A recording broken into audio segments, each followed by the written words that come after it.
อ่ะสบายดีมาอีกแล้วเด้อมาฮอดงานของนางมณีจันทร์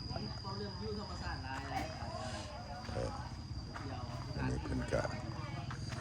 สิได้เฮ็ดบุญเนาะผู้ตายแล้วผู้ล่วงลับไปแล้วไปดูคอสบายดีในสักสบายดีออกมาเป็นโมงออกมาเป็น10 โมง2 โมง10 โมงว่าเขาจะออกมาตั้งแต่เช้าเนาะสบายดีเจ้าซื้อล้นเลยเนาะล้นลืมสบายได้เปิดทุกคนมันมีอย่างใดอยู่นะวันนี้เอาออกอาหารเนาะ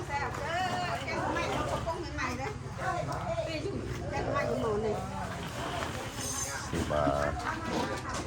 แค่คนน้ำมันนั่นสิน้ำข้าวปุ้นน้ำข้าวปุ้นบ่แม่ข้าวปุ้นติดใจ ข้าวปุ้นน้ำปนบ่ได้เฮ็ดน้ำมันเป็นข้าวหมูนี่เด้อนี่กินกับบ้านนอกเท่านั้นแหละเป็นแต่เอาปลาขึ้นได้200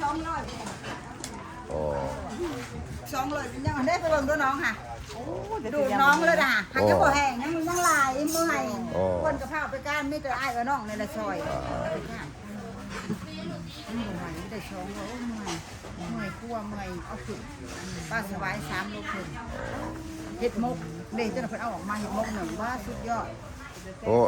เอาขึ้นมา200 กว่าเนี่ยไม่เฮ็ดกินไม่เฮ็ดในงานคือเฉพาะบ่มีสิมีแต่ปลาเลยทั้งเพิ่นเลี้ยงไว้ได้อ้ายก็เฮ็ดให้เพิ่นจังสุดมกสุดใจเฮาก็ได้อันนี้อ้ายมักกินแซ่บก็มาแล้วมาแล้วเนี่ยทุกคนถูกคุณบ่ถิ่นบ่ปะถูกคนอันนี้ก็เป็นที่เป็นรถของมาร์กเนี่ยมาร์กกินแซ่บเข้ามาเนี่ยไปรถ18 บ่ได้มักเลขมักเบอร์ซื้อเอาเด้อเบอร์ลัคกี้นะคอ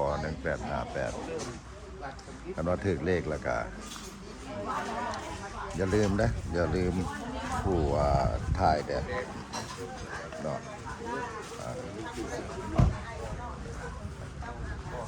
สบายดีสบายดีน้อยกว่าไปซื้อเลยสบายดีมากสบายดีที่ไทยเอาอันน่ะยูทูบเบอร์ what's going on hi สบายดีมาคือว่าเสียนใหญ่เด้อมามื้อนี้โอ้ยของซื้อตลาดเช้าซื้อตลาดเช้า3 เส้นหมดตอนนี้นะนี่ที่ไทยเอาป้ายรถว่าผู้ใดถึกเลขถึกเบอร์นี่อย่าลืมเด้อผู้ไทยนี่ป้ายรถมากเด้อมากินแซ่บเด้อสบายดีโกโก้ไปแม่โกโก้ไปแม่โอ้ไปน้องน้ำไปน้องมินไปเลยสบายดีเข้าไปอันนั้นก็ว่าเราสบายดีเมื่อสักคนโดยดีมีแหงโอ้ยสาธุแล้วบุญคุณเข้ามาถ่ายทางไหนนี่เนาะบรรยากาศ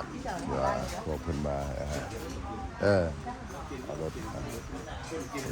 ผ่านเนาะนี่คือข่าวโอ้เนาะมาสวยในบุญทานสบายดีเบิดทุกคนจะพอถ่ายรูปเดี๋ยวเอาเด้อเจ้าเชิญแซ่บขอบใจละลายนี่สาวน้อยเพิ่นก็มาซอยเด้อเนาะเพิ่นมาซอยเรียกสาวน้อยซื้อหยังครับสาวน้อยขี้อายบ่เป็นหยังขอทายเอาในครัวเด้อสบายดีบ่ทุกคนดีเอานี่สาวแท้เป็นหมดนี่โสดเป็นหมดนี่สาวโสดแต่บ่โสดบ่เป็นหยังแต่คนต่างประเทศเขาบ่ตีบ่ฮีพากันเฮ็ดหยังทอดปีกไก่เนาะ อ๋อทอดปีกไก่เด้อเพิ่นทอดปีกไก่โอ้นี่ปลานี่แม่นปลาเอาขึ้นมาจากหนองนี่ได้อเนาะว่า200ปลายกิโล ปลา นึ น้อง งบ่ สดๆเลยนี่220 โล โอ้220 โลนี่ตีนไก่เป็นออมตีนไก่เป็นอย่างไรเอาก็ใจละลายเด้อ ขอบใจคือกัน บ่เป็นอย่างโอ้นี่ข้าวปุ้นน้ำป่นนี่นะข้าวปุ้นน้ำป่นแล้วก็มีแกงเฮ็ดเนาะแกงหน่อไม้ใส่เฮ็ด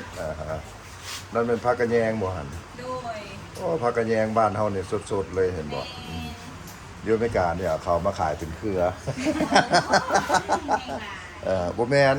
เขามาขายเป็นเครือว่ามันยาวเดี๋ยวอันนี้เด็ดแต่ยอดมันเด็ดแต่ยอดมันคักละบ่แบบนี้ขอโทษเด้อนี่ล่ะบรรยากาศเนาะต่อมานี่ก็เป็นหนองป่าเนาะโอ้สาดอันนี้สาข้าวปุ้นเนาะนี่หมกปอกหมกตีนี่เด้น้องปลาเพิ่นสาปลาขึ้นมาสาออกแล้วก็ปลาขึ้นมาได้200ปลายกิโลเนาะนั่นก็ต่อไปนี่ก็เป็นทานแล้วนี่ฮะเป็นทานเดี๋ยวไว้เท่านี้ก่อนเด้อโอ้นี่เด้อแกงหน่อไม้เป็นแกงสดๆเลยล่ะนี่นะใส่ผักขะแยงมีเห็ดมันเฮ็ดอย่างนี้มันใส่แล้วมันเฮ็ดพอบ่เฮาก็บ่ฮู้เลยเป็นตัวแซ่บเนาะ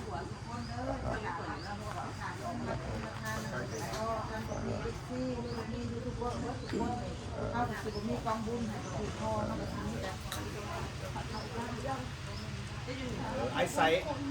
ไซประซึดกับเป็นเจสซี่ประซึดส่งมาให้200แล้วค่อยสิเอาค่อยเอาเงินเป็นดอลลาร์ให้แล้วก็อันแบนนี่เราก็ส่งมาให้100นึงค่อยก็สิเอาเงินนั้นแล้วค่อยก็สิเอาให้พร้อมโอเคแล้วก็ไออินพรแล้วก็ส่งมาให้สาวดอนค่อยสิเอาให้ โดยสาธุบุญคุณของหมู่ขอใจเด้อภายในอีพีทุกคนอยู่หลายประเทศท่านบ่มี FC บ่มียูทูบเบอร์เบิดทุกคนให้แล้วน้องพ่อตู้พ่อก็สิบ่ได้มีกองบุญมื้อนี้นี่พาเขาท่านได้ยาวขอบบุญขอบคุณหลายๆขอบุญคำมันคืออ้ายเบิดทุกคนเด้อให้ห่างให้มีได้แล้วน้องเบิดทุกคนท่านให้พ่อตู้พ่อ100 200ขอให้ไหลไปหาแหล่หาให้2ตื้อ3ตื้อเด้อ ไอไซให้เราก็เป็นมูกับอาณา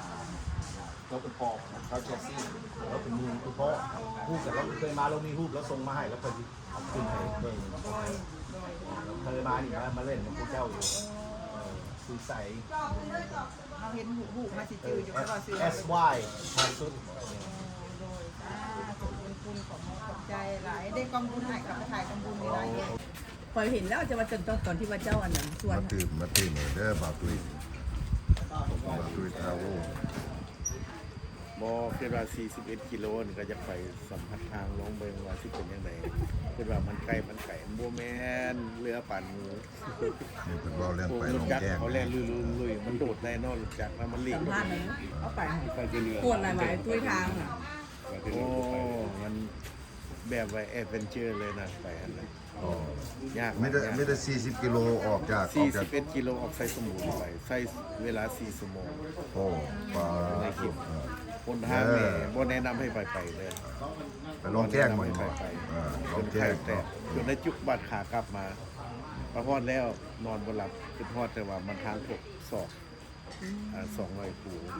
ทางน้อยๆพอหลงหมดเนี่ยนะแล้วก็ขี้ดินแล้วก็ฝนตกแล้วก็มันสั่นขี้เด็กแล้วถกสิเนี่ย เดือนหน้ามาแล้วบัดนี้โอ้ต้องบัดลี่ก่อน สบายดีห่วยอย่างน้อยได้ใส่น้ำทะเลได้นี่เรื่องอันนี้น่ะ ฮะมันหนักกว่าหนักกว่านะ ก็เห็นเจ้าใส่พอดีใส่ ว่าดา คอ3เส้นบ่ได้คอ ผมอยากอยู่ว่าเส้นเดียววันละ3อยู่ใส่ตามฮิตคองเนาะคองประเพณี อันนี้เรียกว่าหลายฮิตอยู่นะนี่ เป็นกำลังจัดการในการเดินคำไปสอบ ก็รวมดีมาอยู่ FC Facebook FC YouTube เนาะ ตอนแรก ฝากมาช่วย ก่อนจะก้าวมามันจะเหินไหม จับหน่อย จะหา จับหน่อยจับแกง ก่อนจะก้าวมีสวนขี่มันอยู่เลย บัตรดีก็มาละมาวันละ โอ้สบายดีจ้า สบายสบาย ไวทันใจเว้ย เวลาจะพูดเลือกตั้งนะ เอานั่งนี่ก็ได้นะ ไปนั่งว่าเขาจะตั้ง ไวทันใจขนาดเว้ยเป็นตุ้ยกับไวเว้ยโทรลงกันเมื่อกี้มาฮอดเลย บุญญาติโดนย่านหมากัดเมื่อกี้นี่ว่าไปนั่นกันเลย ก็หาคนนั่งลงนี่นะ โอ้หากว่าร้ายกัน 10 นาทีผมว่าหา เรื่องมาแล้วเปล่า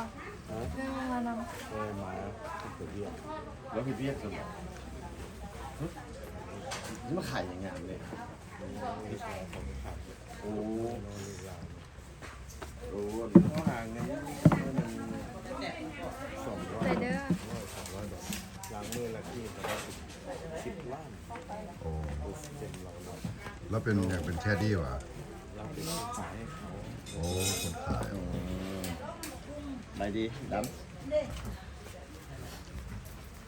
จ่ายเงินเก่งไปอย่างไรนะครับครับ เพราะว่าละหาง่ายกระจายง่าย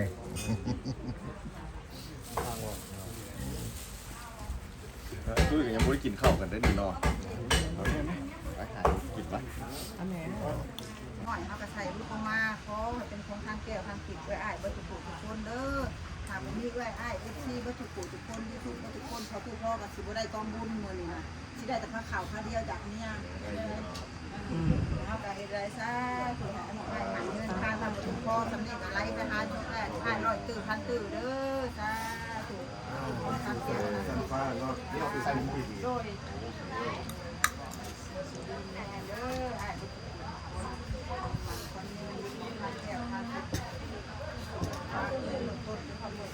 บนเรียเนี่ยซองอ่ะพี่หมอยาวน่ะ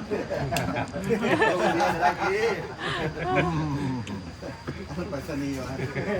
การยุไปสนีย์ได้กันนั่งจะสุดๆก็ได้นะนี่แต่ว่าเดลิทออกมาเปิดแบบในชั่วโมงสูงอยู่ได้ประมาณ น้ำมะฮุ่งเลิศเอา ผมมีเสียบเนี่ยเอาถอดไก่ก็แบบ มาเพิ่มอีกคนเพิ่มอีกแล้วไอ้แก้วแคนาดา